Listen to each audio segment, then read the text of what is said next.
Hello and welcome back to the Convict Diaries. I'm Denise.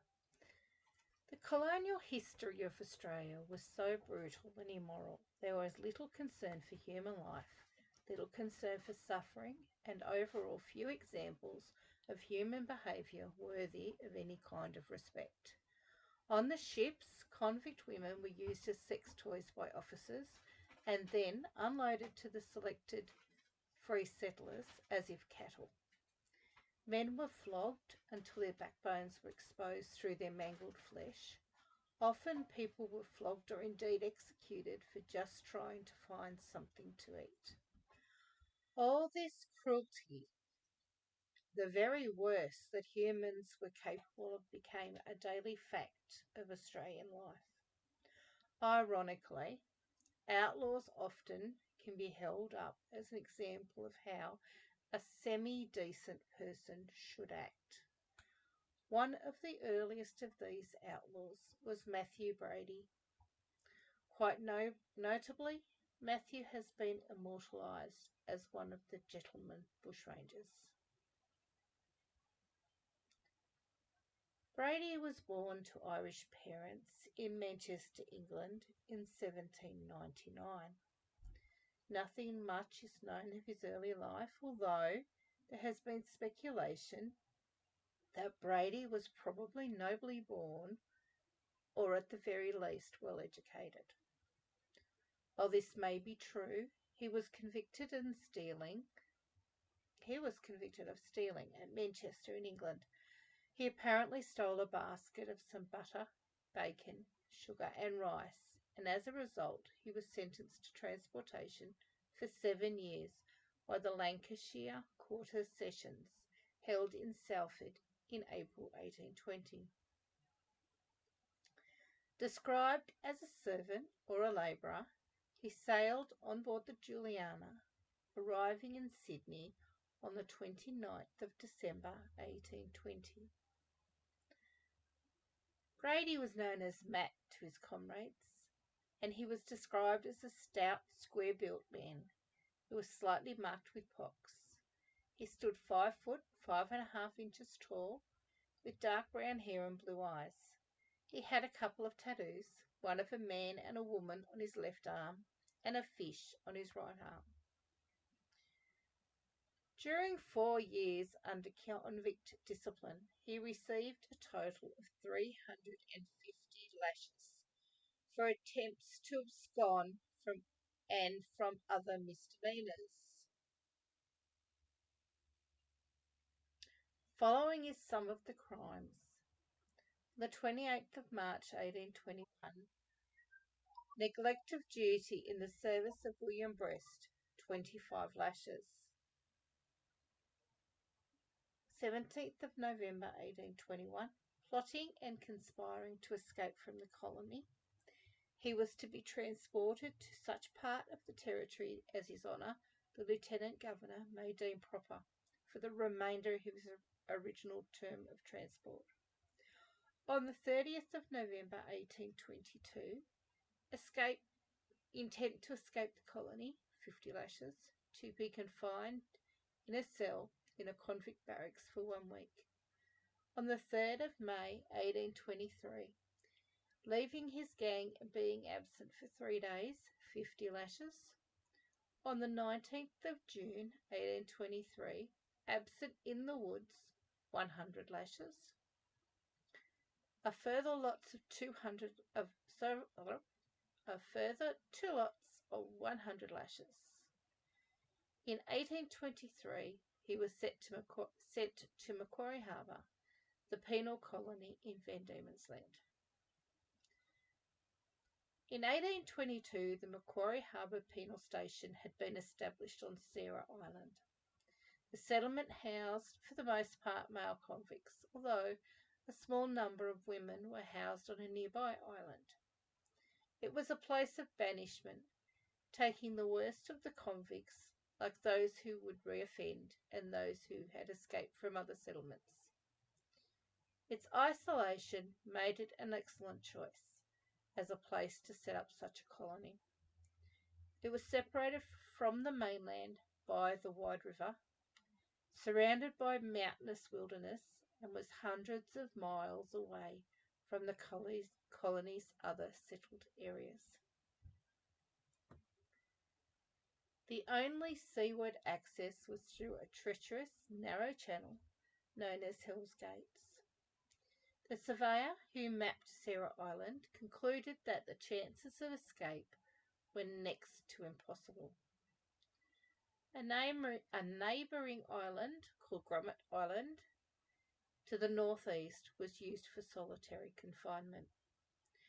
During its 11 years of operation, the penal colony achieved a reputation as one of the harshest penal settlements in the Australian colonies.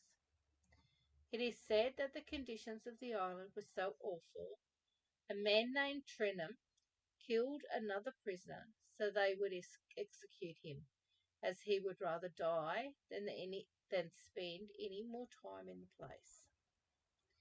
In 1833, the convicts were relocated to Port Arthur, and the site was abandoned. A year after his arrival at Sarah Island, Brady and 14 other men plotted their escape. They stole a whaleboat on the 7th of June 1824 and travelled around the coast until they came upon a safe place to land at Frederick Henry Bay. The gang consisted of James Bryant, John Burns, James McCabe, Patrick Connolly, John Griffiths, George Lacey, Charles Ryder, Jeremiah Ryan, John Thompson, Isaac Walker, John Downs, and James Crawford, who it is said had previously held a commission as a lieutenant in the Royal Navy, so he commanded their little boat expedition. You see, it had been nearly 6 years since the fall of Howe, and in all that time there had been very little bushranging. Now suddenly there was a horde of outlaws in the arena working together. While Brady's bushranging career only lasted scarcely 2 years, it comprised of perhaps more than 300 instances of house and highway robbery. It would be impossible to list them all, so I will list a few highlights. Free from the hellhole that was the Macquarie Harbour Penal Station, they made their way to the settlement. Here they were joined by James Tierney and the notorious Dunn, with his red whiskers and pock pits, and for some 2 years they defied the authorities. Australia's second oldest city was named after Robert Hobart in 1804 by the first Lieutenant Governor of the penal colony of Van Diemen's Land, David Collins. He was a well-educated soldier and politician, born on the 6th of May 1760. Brady's first act was to stick up the home of Mr. Robert Hobart near Hobart Town. He made sure all the men were away before kindly taking captive the ladies. When Mr. Walter Bethune and Captain Bannister returned to the house from the city on horseback, Brady went out to greet them.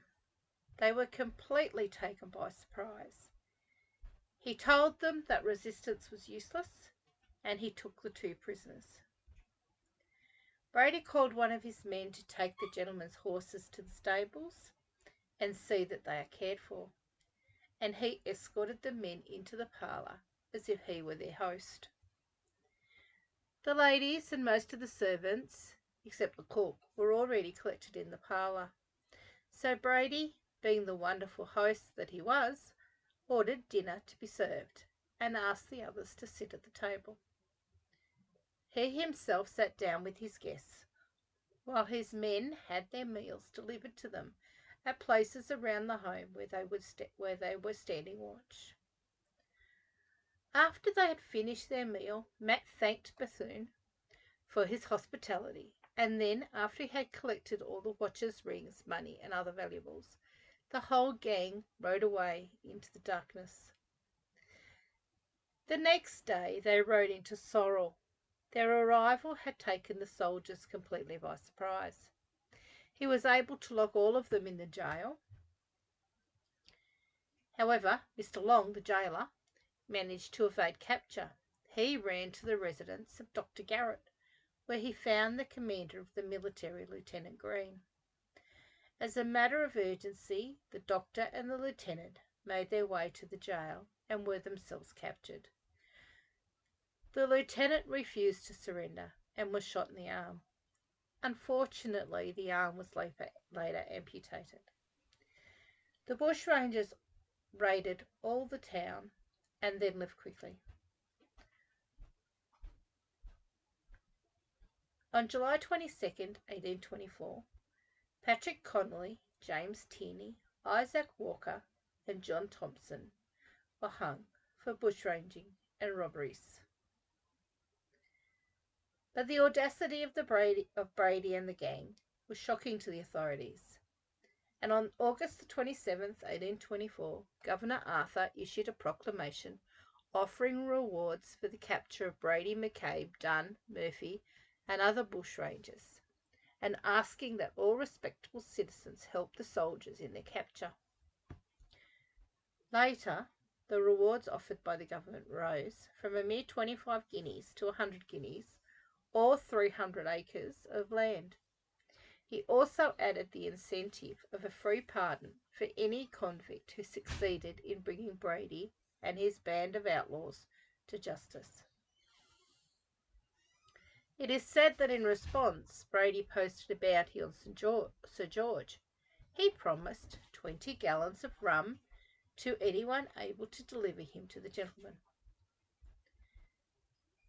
Brady and his gang paid a visit to the home of Mr. Young at Lake River one night, and they secured all the men.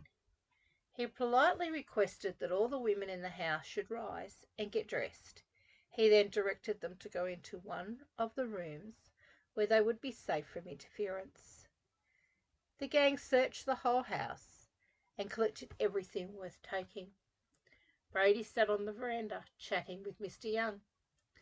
During their talk, they discussed the governor's proclamation and the reward. Matt laughed heartily at the idea of any military man capturing him.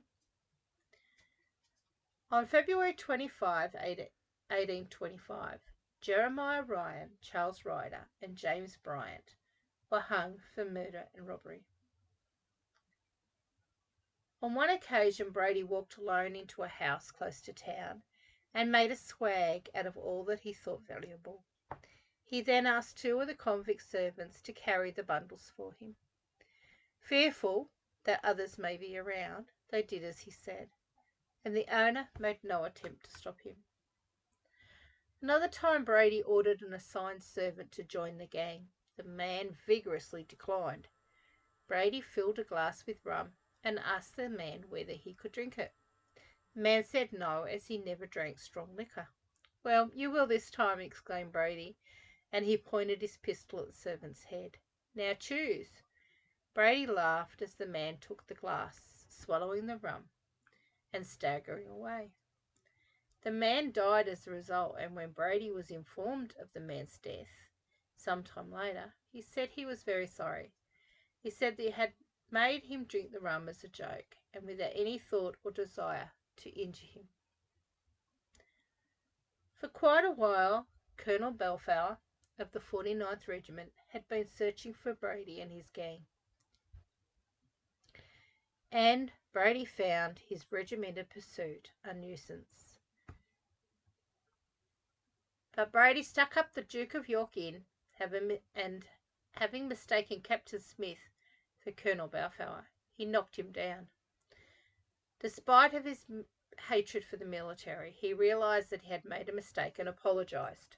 However, he threatened to shoot Captain White, but Captain Smith intervened.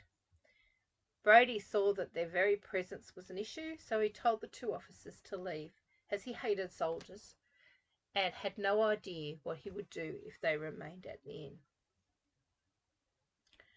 Early in 1825, Matthew Brady and James McCabe were the only 2 remaining members of the gang that had boldly escaped from Sarah Island.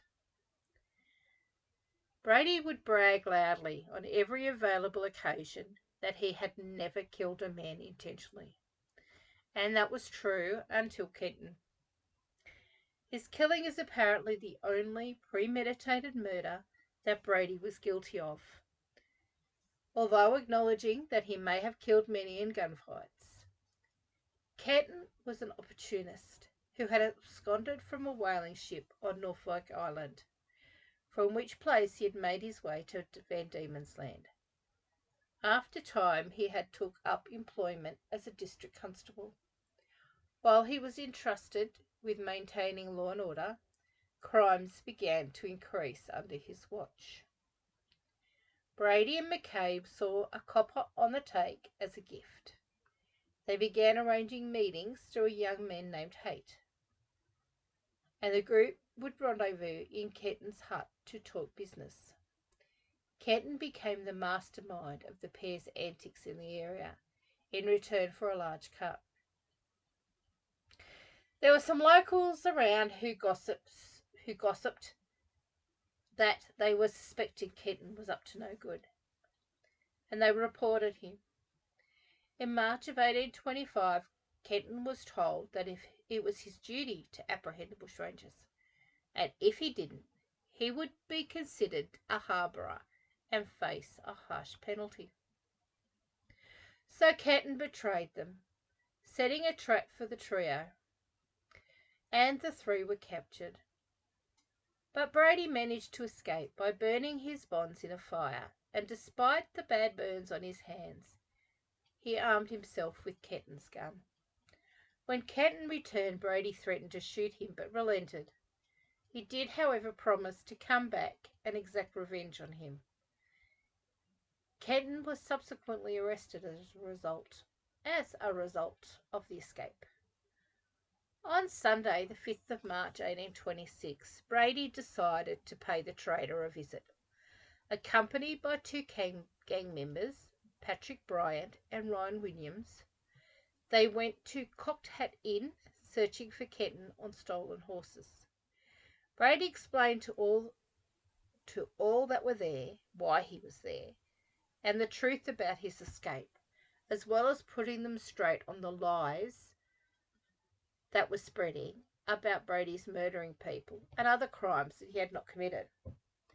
Brady felt justified in administering punishment with lead and powder and levelled his pistol at Kenton's head. "I'll give you 5 minutes to prepare yourself for your death," he said. Kenton sneered at Brady, who was counting down the time on his watch. Brady's reluctance to shed blood emboldened Kenton. Brady remained cool and continued to count down. This seemed to infuriate Kenton further. Brady shot Kenton in the back of the head as the latter had bolted for the door. Kenton was dead before he hit the ground. No one attempted to stop him killing Kenton, nor did they attempt to stop him from leaving. This was the one and only outright murder carried out by Brady personally, and it was the crime that saw him hanged a mere 2 months later. The villain was in league with me. He planned half the robberies I committed, then betrayed, caused me to be taken prisoner. I shot him, and I do not regret having done so," he said. Balfour received a report that the gang intended to break into Launceston jail and torture and shoot the violent sex offender and brutal baby killer Thomas Jeffries. While no one believed that the threat was real, Colonel Balfour decided to be on the safe side and sent half his force back to protect the town, just in case. About 10 a.m., a man came into town and said that the Bushrangers had taken possession of Mr. Dry's place on the outskirts of town. Balfour, with 10 soldiers and some volunteers, quickly rushed back to the Dry's house and drove the Bushrangers off after a fierce fight. The bushrangers managed to take off with Mr. Dry's 2 carriage horses, and the soldiers followed. While Balfour received a report that the attack on Dry's place had been subterfuge, a ruse to draw the soldiers from the town, so Bird and Dunn and a party of bushrangers could attack the jail. That wasn't true either, as the bushrangers had actually gone to town and robbed the home of Mr. Wedge. The next day, the gang made an attack on the farms of Mr. Abraham Walker and Mr. Commissary Walker. They burnt the wheat stacks and barns. Brady was actually wearing Colonel Balfour's cap, which had fallen off in the fight at Launceston. Then they moved to the house of Mr. Massey at South Esk, which they burnt down. They had sent him a letter a day or two before, informing them of their intention. Brady was finding it hard to restrain some of his colleagues, Bird, Murphy, and McCabe. McCabe, drunkard, Brady forced out of the gang. He destroyed all the booze after a drunken brawl, in which a man had been killed. He had driven out Thomas Jeffries due to his brutality. James McCabe was captured and hung on January 6, 1826, for bushranging, robberies, and murder. Brady and his gang seemed to be very much in control of the roads, and they were very rarely met with any resistance when they ordered a man to bail up. It became common practice with bushrangers at this time to give themselves time to get away. They would tie witnesses to a tree or such, although some, like Brady, accepted the promise of the victims to remain where they were left. The gang found the idea of tying up witnesses abhorrent, for there were cases where men had remained bound to a tree until they have died of starvation. So the men would offer that the witnesses remained where they were for half an hour, and that order was rarely disobeyed. Any person who refused to remain was then tied to a tree and left, for the chance that a passer-by may cut them loose. Prisoners of the Crown had been instructed to join the gang in order to betray its members, and it was around the middle of 1825 when a convict named Cowan, C-O-W-A-N, or Cohen, C-O-H-E-N, escaped from an iron gang with broken fetters on his legs. He was found by some of Brady's gang, who took him to a friendly Aboriginal smith, and he was able to join the gang. Cohen was a clever man in his way. He won over the Brady and his mates, fighting boldly in their clashes with the soldiers. He was always eager to be involved in the looting of houses or other places that the gang attacked. There is no real proof of this, but it is said that he murdered the bushrangers Murphy and Williams. He also led the convict gang into conflicts with the soldiers, and it was only because of Brady's skill and bravery that they did escape. Finally, he betrayed them to Lieutenant Williams of the 40th Regiment. A gunfight commenced between the Brady gang and Williams and his party of soldiers. There were several men killed on both sides. Some of the bushrangers were captured, while others managed to escape. The wounded Brady made his escape in the bush and was followed by Batman and his Aboriginal trackers. Batman located him in the mountains near Launceston and called on him to surrender. "Are you an officer?" asked Brady, coolly, cocking his gun. "I'm not a soldier," replied Batman. "I'm John Batman. If you raise that gun, I'll shoot you. There's no chance for you." "You're right," replied Brady. "My time's come. You're a brave man and I yield, but I'd never give in to a soldier." It is said that the convict Cowan received a free pardon, several hundreds of pounds, and a free passage home as his reward for his services. Unfortunately for Brady, his days of bushranging were now over. Brady found himself in lockup in the same jail as Jeffries the cannibal. In April of 1826, Brady was transported to Hobart, and much to his disgust, Jeffries was transported in the same cart. Brady flat out refused to sit near or even on the same side as the man. There was a great deal of interest in the trial. With others, he was charged with stealing a musket and a bayonet, setting fire to the premises of William Lawrence at the Lake River, and stealing horses from him, and with the murder of Thomas Kenton. On the day of his trial, a number of women attended, and when the guilty verdict was read, they showed their sympathy by crying quite loudly. The judge had to pause so that order could be restored, and then he sentenced Brady to death, amid signs of sorrow by most of the people present. At the same sessions of court, Jeffries, Hopkins, Bryant, Tilley, McKenney, Brown, Gregory, Hodgetts, and Perry were also sentenced to death for bushranging, cattle, horse, or sheep stealing, and for murder. Some of these had been in the bush with Brady at times. In 1826, these prisoners were hung at intervals of a few days. Brady was hanged on the 4th of May, along with 3 other prisoners, including the cannibal, Thomas Jeffries. He is buried in the old Roman Catholic cemetery in Hobart. He and his gang had kept the country in turmoil for 22 months. Over this time, many of his companions had been shot or captured, but the leader had made a habit of escaping. There are many stories that have been told to illustrate his reckless bravery, his skill in strategy, and other traits of his character. The aftermath. Dunn took over the gang, and they continued for a time, but with none of the manners and polish that Brady brought to the group.